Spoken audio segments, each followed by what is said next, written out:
Everybody, welcome back to another episode of the Fearcast. This is the podcast dedicated to OCD and anxiety spectrum disorders and getting your life back. I'm your host, Kevin Foss, and I'm a licensed therapist specializing in OCD and anxiety spectrum disorders. So thank you all so much for joining me for this question and answer based podcast where you get to send me questions in about OCD and anxiety spectrum disorder, all those sort of things. Maybe it's about you, maybe it's about a partner, maybe it's about just something that's out there that you had questions about. Send them in. We want to hear about them. Because likely speaking, if you've got this question, someone else in the world has that question too. So a lot of ways to ask your question. Go over to fearcastpodcast.com. You can send me a question over there. Now over there, you can also send me an audio question by clicking on the speak pipe. I never will get that right. There's a little button there. You can record your voice. It will send directly to me. I will get it, listen to it, and likely put it up on a future episode as I'm doing today.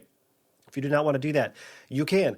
Go over to Instagram. I am Fearcast Podcast over at Instagram. You can send me a question there through the DMs. Send me a DM and click on the little microphone button. It records your voice. It sends it right in. I get it. I will answer it. That's how this is going to go. So that system has been great. I've gotten a bunch of these, so there's going to be a lot of backlog. Now, the problem is, not a lot of backlog. It's like 5 I have to do, 4 or 5 I have to do. Point is, there's a lot. The other is I have a couple of fun interviews set up. I think they're fun. They will be fun and interesting for some people. They will be annoying and not applicable to other people. And that's kind of the nature of this podcast, right? It's for some people at some times and not all the people all the time, but it is...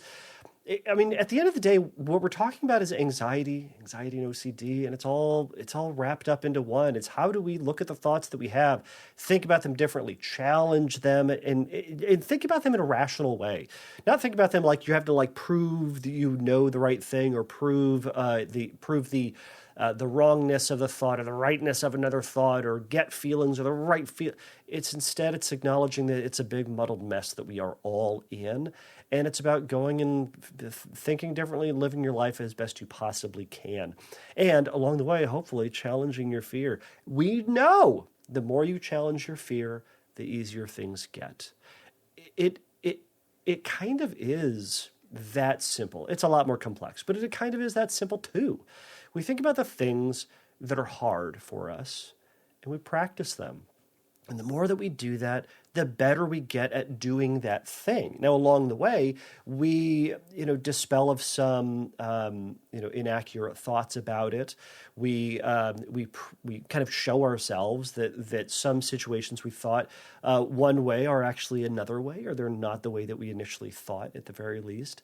And it gets easier and we get faster and we get better at whatever the thing that we're doing. Now, you could say that about riding a bike. You could say that about throwing a baseball. You could be saying that about driving your car, right? But in all those situations, the more confidence we get at doing it, the easier it gets, right? The more joyful we are, the more willing we are to go do those things, whatever those things might be for you. So for some people, and for Tina's question today, it's somewhat similar, right? So we're ultimately looking at how do we face our fears and get good at facing our fears. It doesn't mean that the thing that we're afraid of is going to happen. It doesn't mean it's certainly not going to happen. It means that we're facing the fears that we have so that we can learn that the fears themselves aren't the end of the world. The fears that we have aren't going to kill us. They're not going to make us do anything that we don't want to do, but instead that we can do things in life that feel uncomfortable, that feel scary, and that we can get through them. And on the other side, we can make a decision about it or we can do something different about it, but we ride the wave of anxiety. So I hope any of that made sense. I think it makes sense. If you've been listening long enough, there are nuggets in there that make sense. But as a whole, it sounded a little weird. All right.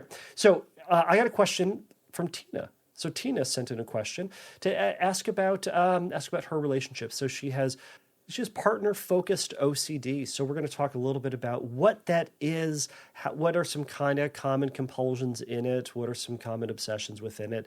And I'll try to answer a little bit of, give Tina some stuff to think about in regards to her partner focused OCD that is, kind of relationship OCD adjacent. It's all just within this obsessions about the relationship and obsessions about the partner within the relationship. So let me play her question here, and then I'll get into my answer. Hi, so I'm really glad that I can come on here and talk about this, and I would love to hear an answer from you. So, currently, what I think I'm having is partner focused OCD. I'm having thoughts like, oh, like what will people say about my partner, his appearance, the way he looks, how he acts, how he talks, all of these little things, and I catch myself having these thoughts and sometimes like feeling like I agree with them, which is like really, really scary for me because I feel like that's not fair to him. Like catching myself like wanting people's approval about him, you know? And it's been like really hard on me because I've never actually been diagnosed with OCD, but I feel like it is because I'm literally every day for the past year and a half, I've been having these thoughts, I've been panicking about it, and even in my childhood, I found myself obsessing over rituals, and I've just had so many obsessions. And so I never went to someone who could diagnose me, but I feel like this could be ROCD or partner focused OCD. And I'm just really struggling because I'm scared I'm hurting my partner. I'm scared I'm going to lose him because of these thoughts because it feels like I agree with them. And I genuinely, like, one part of me is like, I don't care what people have to say, and the other part of me is like full of fear because of what people might say. So I would love to hear an answer from you, and thank you so much. All right. Thank you, Tina, for sending in that question. So I'm going to treat this question as if it is indeed ROCD. So indeed, a partner-focused OCD, right? I know, Tina, your question, you kind of said like you've never been diagnosed with it, but you've kind of have had some history with some rituals and other things. So just for the sake of the episode, I'm going to treat it as if it is. But that being said, a lot of the stuff that I'm going to talk about today can also still be addressed and can still help even if there isn't an official diagnosis of OCD. There's a lot of this that we're going to talk about that has to do with the doubt related to the relationship, the doubt related to your partner, and what and the role that your friends play in the relationship, and how to move forward within the relationship, despite the fact that there are these doubts and there's this impulse to check with other people and to look for that reassurance. So I'm going to come off it with the basis of that first. All right, not first. This is the basis that we're going with for today. Unless further information comes out, this is how we're rolling for today. All right. All right, so first, a little bit about what kind of ROCD is, but a little bit about what partner-focused obsessions are, right? So partner-focused obsessions is kind of, maybe you can consider maybe a subtype or a subgenre or part of relationship OCD, which is ultimately just within the umbrella of OCD. It is OCD about one's relationships. I know y'all didn't see that coming, but I'm throwing the spin on there. It's not a spin. All right, this is ridiculous. It's obsessions about one's relationships. That's really it. It is not special. It is not different. It is not weird. It is just OCD about relationships. And then this, though, is a subtype about your partner, not necessarily about how you feel about your partner, but how what you think about your partner and their looks and what they are doing, right? For relationship OCD, for some people, it can show up as, how do I feel about my partner? Do I love them enough? Do I feel this, lovey-dovey feeling? Do I feel connected to them? Am I turned on by them or aroused by them? All of that stuff, right? And comparing against past partners, et cetera, et cetera. So some common obsessions that can occur within partner-focused OCD, kind of similar is, is my partner right for me, right? So it's, as the package that they are they the right person for me? Are they enough then, right? Do they check all the boxes that would make me feel that I know they're the one, right? Are they smart enough? Are they attractive enough? Do they have the right moral character? Do they have the right religious and spiritual character to themselves, right? All these different elements, and within each of those, you can have a myriad of other little boxes that this person needs to check. And boy, if they check all the right boxes, then they're right for me, and I know that they're right for me, and I can move forward in the relationship, right? Another obsession within this is, does my partner reflect, or does my partner's flaws or negative qualities reflect on me in some possible way? right? Does it reflect on me or my self-worth, right? For some people, the obsession can be, if my partner isn't attractive enough, right? Does their, quote, unattractiveness, because OCD loves this black and white thinking, right? It's not that they are differently attractive. It's that they're unattractive all of a sudden. Anyways, it can be that way for some, not that way for other people. But it's like, all right, does their looks reflect on me, right? Will people think something about me that I can't, pull a more attractive person, or that because they aren't as attractive as maybe I'd like them to be, maybe it's that I'm not this attractive person, or maybe that they have a character flaw, or they have, some sort of quirk that the obsession is focused on. It's obsessed on, as it were, but it's focused on this. So are other people going to apply that to me and think that I'm a certain way because they are a certain way, right? So those can be some common obsessions, and it plays on into this feared story that we'll talk on in a little bit later. But it's what does this mean for your future? So those are some of those kind of what if obsessions, if then type of obsessions. Some common compulsions. Reassurance seeking can commonly show up with this, right? And Tina, you kind of talked about this. So it's asking friends, asking family members, asking just random people, what do they think about their partner, right? Do they kind of, meet the smell test, as it were? Are they attractive enough? Do they think that they're a good guy? Do they think they're a good, good partner? All these things. And, people will not only just ask that one time, but they'll ask multiple times or multiple different ways. Like, oh, I know that you said they're attractive. Like, what do you think about now? Like, they're wearing that thing. Is that like, what do you think about that? Like, oh, they've changed their hair. What do you think about that? Right. So it can get into all these little minutia, but again, looking for other people's approval, right, through that reassurance seeking. Confessing can show up, right? So confessing can show up as telling your partner about the thoughts that you have to get, to kind of get absolution for the thoughts, right? Like, hey, I have these thoughts and I have these doubts. Is that like, how do you feel? Are you okay? I love you. You're great. But oh man, I have these thoughts. Looking for the other person to say, like, the thoughts you're having are okay. We're still okay, right? It can show up like that. It can also show up as, like confessing about doubting the other person's, doubting their character, right? It can also show up as confessing to try to get confirmation or again that absolution about doubting their character or doubting their attractiveness. I know, Tina, you kind of mentioned a little bit about that. Like, you're worried that excuse me, that that your partner is going to be hurt by the feelings that you're having, of the doubts that you're having. So maybe that might be part of the compulsive cycle. One thing that I've seen before is try to manipulate the other person into changing their perceived flaws. So if their hands aren't the way that you would like them to look, maybe you're encouraging them to take care of their hands. Here's moisturizer. Here's a manicure gift certificate or something like that. Or there's hey, they're worried the teeth are kind of messed up, so hey, let's go get braces together, or let's asking about how they're taking care of their teeth, or asking you like, hey, how do you feel about your teeth? Like, do you think they should we should do something about them? Or again, trying to change your partner into that ideal person. And it can go all the way down the list with things, but that's one of the ways that I've certainly seen partner-focused obsessions coming up. And then for a lot of this, it's going to be mental compulsions, and those can show up in a myriad of different ways.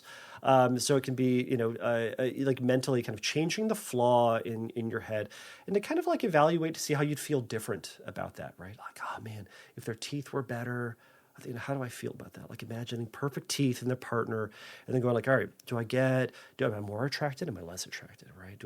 Does that feeling go away, or does that feeling, persist? All right, what if they looked like these teeth, right? And so it can kind of go down this list. If they were, taller, shorter, larger, smaller, wherever you want it to be, hair a different way, posture it can be anything, right? But it can be imagining what that would look like differently to see how you would feel. Playing out future scenarios can also occur. So playing out, the relationship in, 20 years, 30 years, 40 years, right? How do I feel about them, right? Now they look like this, but now they, their teeth look like this, but now they're old teeth, right? So now how do I feel about them, right? So, or playing out, am I going to feel this way for the rest of my life? Will something change along the way where all of a sudden I'll feel more certain of myself, or they'll mature in a certain way? So you're playing this story out to see if you can kind of get on board or quell that voice that says they don't look a certain way. Maybe analyzing your feelings of attraction, arousal. I kind of alluded to that, right? So a lot of folks within relationship OCD will evaluate their feelings to see, do they feel more attracted? Do they feel more turned on? Do they feel more connected to that person? Do they feel disgusted about their partner in a certain way? Do they feel angry, frustrated, upset by their appearance or by that character flaw, whatever it is? So they'll go through all of that, and that will also be kind of dovetailed in with comparing. So comparing those feelings perhaps to other partners, right? This person don't have those teeth that my partner does. Well, how do I feel about them, right? Do I feel more attracted, less attracted, right? I'd say this is more common within traditional ROCD, but can show up in all of them. Another one is manufacturing feelings, right? So maybe you're with your partner, and a mental compulsion can be like to force this feeling of attraction, or to force this feeling of acceptance, or of peace, or of a desire for that person, right? They're trying to conjure this feeling to kind of neutralize maybe a sense of doubt, but also to kind of get themselves to a place like, if I can feel this way, then I'll be okay, right? If I can get myself there, well, then I'm, like everybody else, or then I'm like in a normal relationship where I feel this way, so good. But that takes a lot of effort. It's exhausting to try to force a feeling when you don't already have it, especially when you already are overwhelmed by doubt and anxiety and fear. Boy, oh boy, to force that feeling, it takes a ton of work. Lastly, and certainly not leastly, or lastly for that matter, it can be any sort of other compulsions. I've already jumped to this. Mental comparisons about other people, past, present, future, just imagined partners too, right? So just imagining this. I've talked to clients who have had they sit and they imagine this perfect partner, right? They have all the things. They have the perfect hair and eyes and teeth and nose and shoulders and, and stomach and butt and pick the things, all the things, and character, and their voice sounds just right, and they carry themselves in just such a way. And it's all this stuff. And they imagine this person and go, oh man, I wish that my partner looked like that, right? And that wishing compulsion, that wishing compulsion, it's to reject reality and to accept instead this fantasy of this person that your partner isn't, right? And it leaves you in this place. It leaves somebody in this place. Maybe not you, Tina. It leaves other people in this place of now there's just more anger and frustration that your partner doesn't look like this fantasy. Because now once you open your eyes again and your partner looks the way they do, or they are the way that they are, they sound the way that they are, you're like, oh, they just kind of look like this. Constantly not feeling okay about the things, or not feeling acceptance, or not practicing acceptance for who they actually are, and what they look like, and how they sound, and what their character is about, right? So it leaves you further in this state of frustration and pain, right? I've heard it said, the further the fantasy is away from reality is the amount of pain that you're going to be experiencing by engaging in this wishing fantasy about who they are, right? The further away they are, the further distant they are from the reality, the less they are like reality, right? So that's a bigger gap for pain to fit in, right? So instead, we want to be accepting our partner with who they actually are, warts and all, as they say, right? And that's where we get to now move forward. I'm getting ahead of myself. I tend to do this. If we accept them for who they are, then we accept them for who they are and what they're about. And then we get to move forward with this actual person, the good and the bad, and building on the good and the bad together in this moment, as opposed to now disconnecting from your partner to fight with the fantasy about what they are or aren't, or should be or shouldn't be, etc. All right. So we've gone through a lot of different compulsions and the way that things can start to shake out. Now, Tina, as for some of my notes, I was kind of like listening to what you were saying, and boy, you are alluding to this just persistent pattern of self-doubt, right? You commented on the history of rituals and doubts, and oftentimes rituals in relation to doubt or ritualistic behavior are done out of a sense of reassurance or done out of a sense of gaining certainty. I may be saying that the same thing, just kind of in a flip backwards sort of way. But it's like, all right, if I do this in just this way, I know that I will have done it right?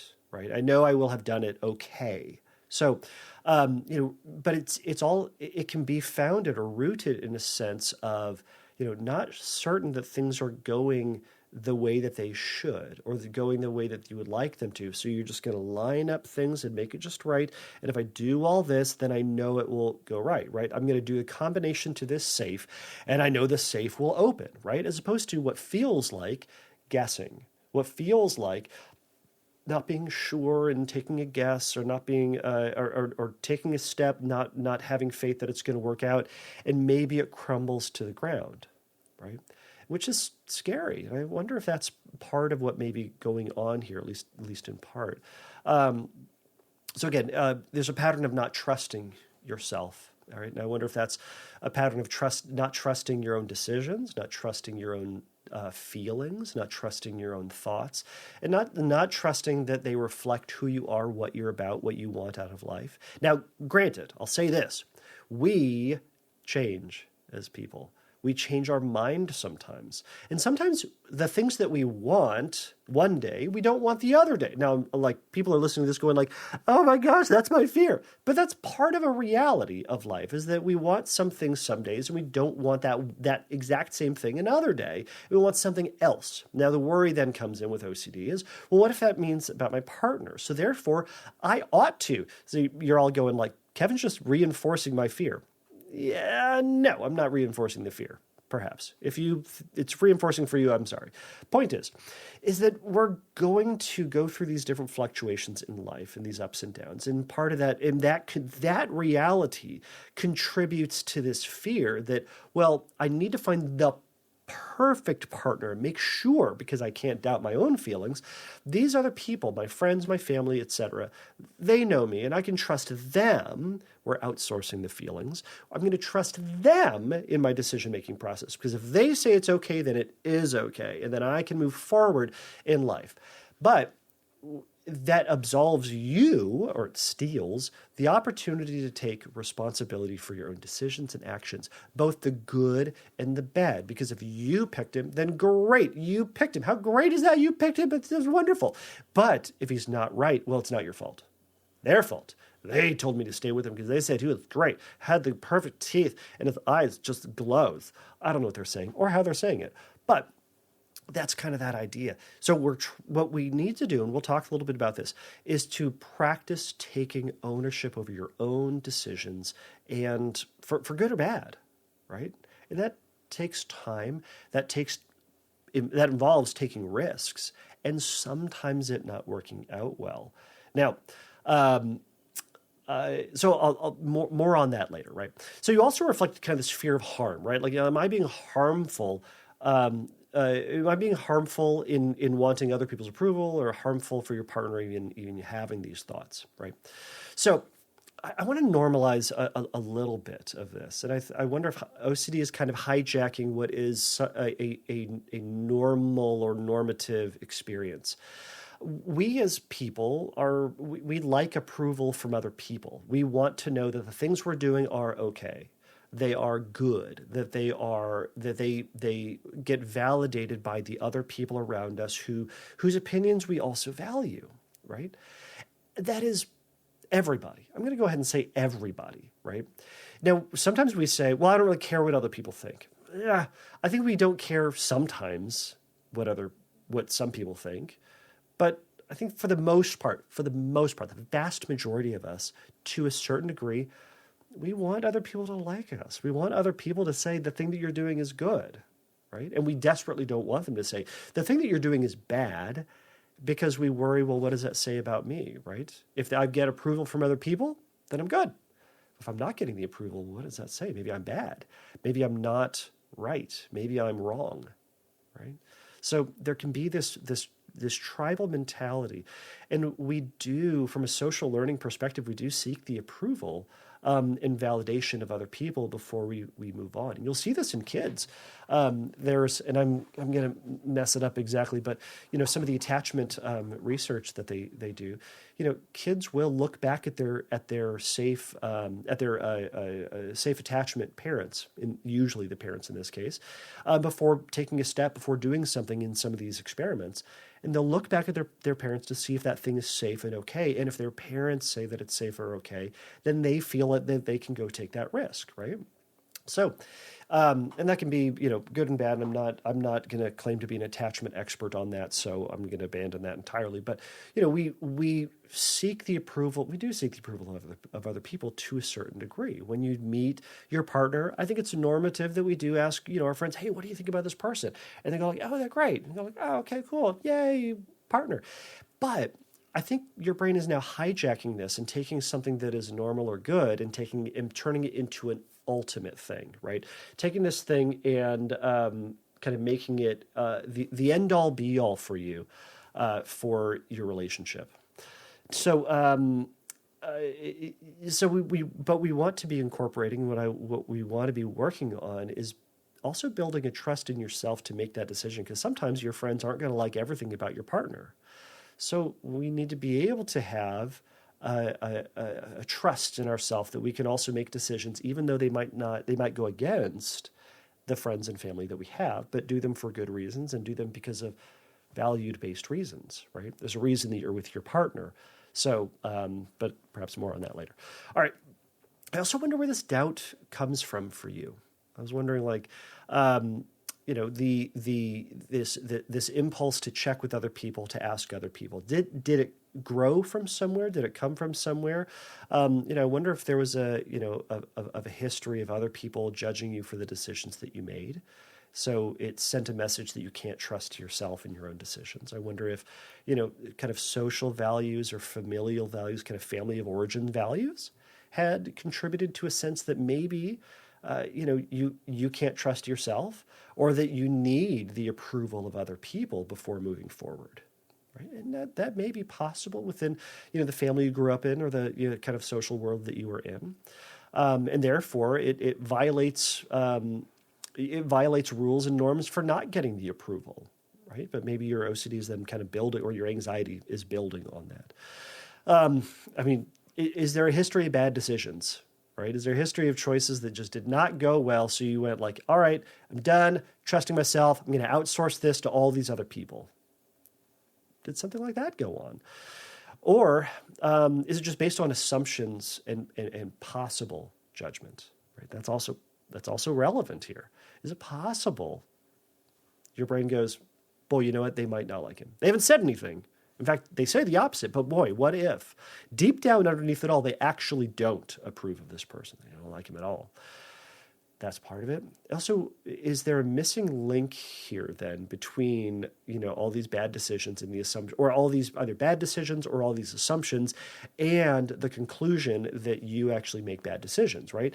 Is it just, you've had the typical amount of, making mistakes that the average person does, but your brain is ratcheting it up and taking something like, I don't know, you wore something weird one day, or you weren't as dressed up or not dressed up enough, or you weren't, I don't know. I'm failing to think about a basic example. Or, all right, maybe a basic example is this. You go to a restaurant and you ordered one thing, and then later on you're like, oh man, I wish I ordered that other thing. That would have been much better. Is it little things like that your brain then ratchets up and says, see, you make this poor decisions over here. I wonder if you're going to make a poor decision with this big thing, right? All right, so all of these things can take place that help contribute to it. Now, to continue going with, some of your doubts, you said like, man, I don't want to lose my partner in this process. Okay, I also don't want you to lose your partner in this process. Now, I'll say this, though. Depending on how this plays out, you could. And I've seen this happen as well, where folks in their partner comparison, they spend so much time on this that it ends up eroding the relationship from the inside out. destroying what was and is a good relationship, functional relationship between two normal people, but it falling apart due to constant criticism, constant checking, constant disconnection from that person, and just rumination about their partner, right? Telling them constantly, evaluating their appearance, asking them to change their appearance. I mean, that could hurt their partner. I think, all of us as we're sitting here, if you could think about, like, if your partner was constantly questioning you, judging you, telling you to do things differently, asking about that one, like, quirk, that, asking you about your teeth constantly, boy, it sure makes it hard to be in a relationship with someone if that's their perspective or if that's the way that they're going to treat you. So I don't want to say you're going to stay with your partner forever because of this, but it's something to think about, that these things do add up. And I think that you catching yourself in this and trying to make a difference, it can certainly help. You also had mentioned, like, you don't. You're worried about, or you're worried about these thoughts because it feels like you agree with them, right? Okay, so it feels like you agree with them. Like, which parts though? Like, which thoughts do you agree with? And I'm gonna have to make some stuff up. I know I'm going with teeth, right?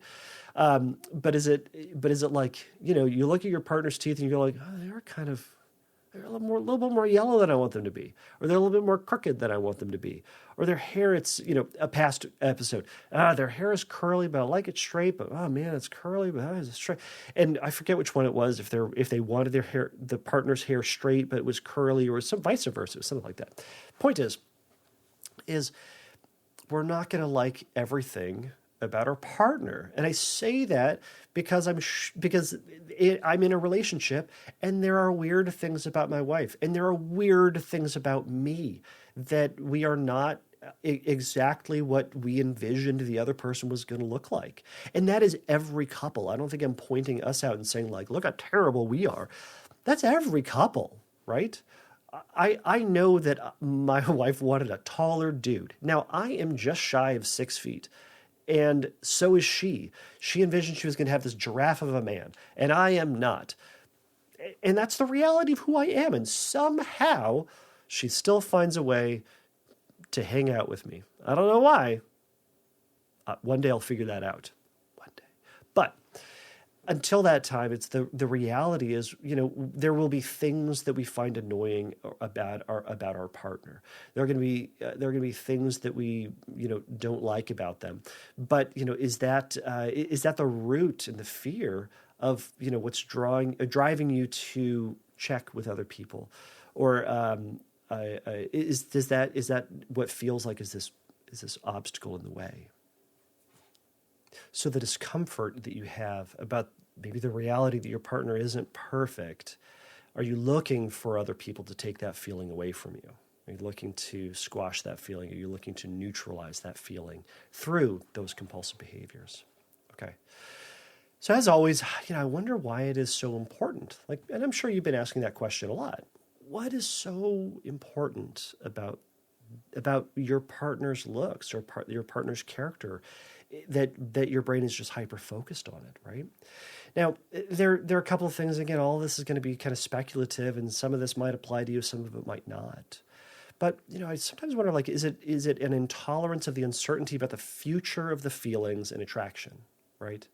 So I feel this way about them. Am I going to continue to feel this way about them, right? Will I continue to find them attractive? Should I find them attractive? Should I find them more attractive? Or maybe I'm misreading my feelings, and I might change in the future, and I should like them less, right? Maybe they are a gargoyle and I just don't know, and my friends need to tell me that they are indeed a gargoyle, and I've fallen in love with a monster. It might be that too, right? But I guess I'm getting into that's more of reference to that doubting yourself. But yeah, the intolerance of the uncertainty about the future, right? Maybe I'm not going to love them in the future. Maybe they're going to change, or maybe, I just can't stand the change, right? Maybe there's an unrealistic expectation of feelings and attractions within a relationship. Now, this is a real thing for some people. There is a perception within relationships that in order to find the one, which is bonkers, bonkers, I say. But in order to find the one, they have to be everything, and they have to check every box, and they can't have anything missing, and they have to be my all in all, and they have to be, you get the idea, right? We have to be on the search for the most beautiful, fun, exciting, engaging, challenging, brilliant person that just match us in all of our own goofy ways, right? And that person just simply won't exist. And that's hard, right? The idea of the one is culturally supported, but does not exist in real life, right? And in fact, if you get the book Relationship OCD by Shiva Raje, she talks about the myth of the one, MOTU, myth of the one, and how it's false. I tend to think, my position is, I think there are ones out there. There are people with whom that we can make a go of it, right? And if we find that person, we're going to make a go of it, but they're not going to be perfect. So there's going to be a little bit of rounding up, but that's what we all are doing, right? And I think I got pretty close with my one, but you know what? I'm a weirdo and she's a weirdo and we are weirdos, but we're doing our best to make a go of it, as are everybody else out there. Right? So again, are there unrealistic expectations that you have about who your partner was supposed to be and what feelings within relationships are going to be? To that end, is it that you are having not only those feelings, but are you having ups and downs of your feelings, right? Some, like when you started the relationship, you were super into them and then that feeling has kind of dropped off. That's normal. And then some days you're just kind of blah and neutral, and some days you're like super annoyed by them. And then other days you're like, they're actually pretty good. I kind of like them. And then other days it's just, and the cycle continues, right? There's a normal stuff within that, right? So what anxiety does and what relationship OCD does is it takes those things and it makes it this overwhelming worry, this end-all be-all, this intensity of this feeling. Not this kind of, well, oftentimes, it's this, if a relationship isn't working out, it's this kind of low level, we come to this conclusion, it's, it comes through, like little steps, we start to see these things, it starts to mount, and we go back and forth, and we wonder, but it lacks this intensity, oftentimes, that relationship OCD has, and this myopic focus on the problem as being the thing to fix. That, boy, if I just fixed their teeth, then they'd be the perfect partner. Man, if they just curled their hair or stood up straight, they'd be perfect, and I'd be happy for once. And that's ultimately not how that's going to go. Lastly, is there a sense of just doubting your own appraisal? Again, back to the gargoyle thing, right? I can't trust my sense of attraction towards other people, so I have to outsource that. All right, so Tina, what can you do about all this? I hope my yammering has been helpful, but what can you do about all this? So number one, catching yourself in your mental compulsions, right?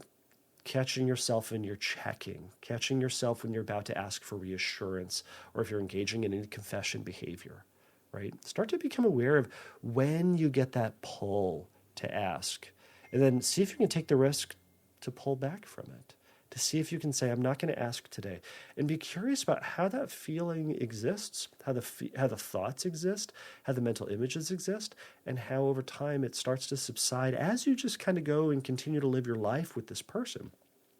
Those things will come and go, right? Now, to that end, and we've talked about this before on the podcast, I think relationship OCD is a combination of genuine relationship issues responded to with OCD stuff, OCD responses.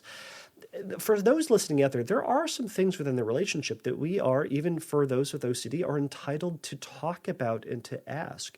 If there are things that are really problematic in the relationship, or communication issues, or, fill in the blank, right? You're allowed to have the conversation, but also to know that at some point there will be things that we have to practice accepting, and knowing that the compulsive behavior, the rumination, the checking, the reassurance seeking, avoidance behaviors, confession behaviors, those certainly don't get us anywhere. So, Tina, for you to catch yourself when you feel that you're about to go do those things, and to practice holding off and to see how long you can go before you engage with it. Can you hold off for 5 minutes, 5 hours, 5 days, and to see if that feeling changes, and the urgency to ask changes, or if after that time it drifts away and you go, I really don't care, I've come to my senses. Maybe that's an OCD thing. If it's something that persists, maybe you bring it up in a conversation and see what the other person has to say. And maybe it will move the relationship forward, or maybe it just simply won't. So, and that is something to work out with a therapist. And that's part of that is taking the risk within the relationship. All right. Another thing, building tolerance with the wavering and shifting feelings of attraction, right? Take stock throughout the day. Now, this will be a point of curiosity, but this is kind of a point of acceptance and observation. How do you feel? How do you feel about anything? Right? Are you super into anything all the time?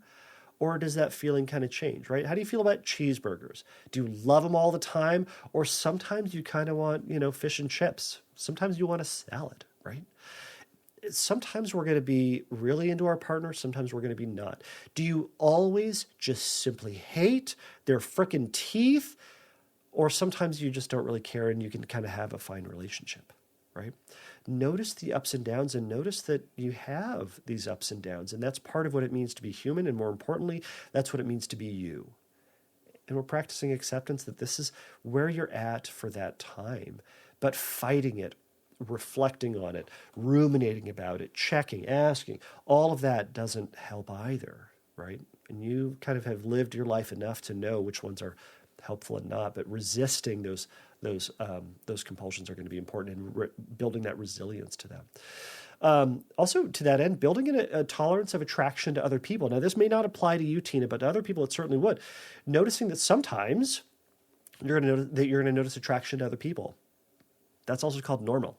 But just because you notice the attraction to other people doesn't mean that you aren't attracted to your partner, doesn't mean that you need to break up with your partner in order to pursue this person. It's that we kind of notice that. That's part of what it means to live life. And that's where we're making space for that in the normal response and the normal frame of what it means to be a human. All right. The other part is practicing self-reliance on your decisions. In other words, trusting yourself. Now, this can come in a lot of different ways, right? But in this, I want you to practice resisting asking other people for guidance or reassurance about making choices. And this can come in very silly ways, but it's making choices without seeking that input. And honestly, when I do exposures for people like this, or for folks who are struggling with this, we'll go to a restaurant and we'll make a decision on what we're going to get within 5 seconds. You get the menu, you look at the thing, and you go, that one right there, right? And it's uncomfortable because, well, you're not asking, hey, what do you think? Or you're going back and forth or kind of evaluating how you feel about things. It's that you look at something and the first thing that catches your eye, you make a choice and you go with it. And there's the fear of making the wrong choice. What if I regret it? What if I really wanted the other thing? What if I would have been fully satisfied by the other thing, not this thing? What if I'm just going to hate this one thing and later on I'm going to go, I wasted my time? Maybe. What we often find through those exercises is we learned that when we make choices, we typically make decent choices. Sometimes, now, decent choices does not mean perfect choices or choices that we stick with and we write in our journal. Dear diary, made the best choice today. I got fish and chips today. It was so good. We typically don't do that. We go like, it was good. It's good, right? You can go to a donut shop. Just look at the case and go with that one. And you pick one really fast. Now, this can happen with restaurants. It can happen with movies. It can happen with clothing choice, with purchases that you make. Any and all things, practicing making your choice without asking for reassurance or guidance or support from other people in that. And learning that, and then afterwards reflecting. How'd it go? Was it terrible? Or was it fine? It was fine. For the most part, we find out that things are fine. And that's great. Because if things are fine, that's great. It's one of those things where we go like, oh, okay, it wasn't terrible. It wasn't the end of the world. It wasn't the worst choice. And I make decent choices. I make good choices even, right? And we borrow that into this relationship that we don't need the reassurance from other people. Another thing you can practice is non-engagement responses. I don't think we've talked about this in a while. Non-engagement responses is noticing the thoughts that you're having, noticing the urges that you're having, but resisting getting into it, resisting having this back and forth, this debate about what it means, what we think about it, what we should or shouldn't feel, trying to suppress it in just a way or neutralize it in just the right way.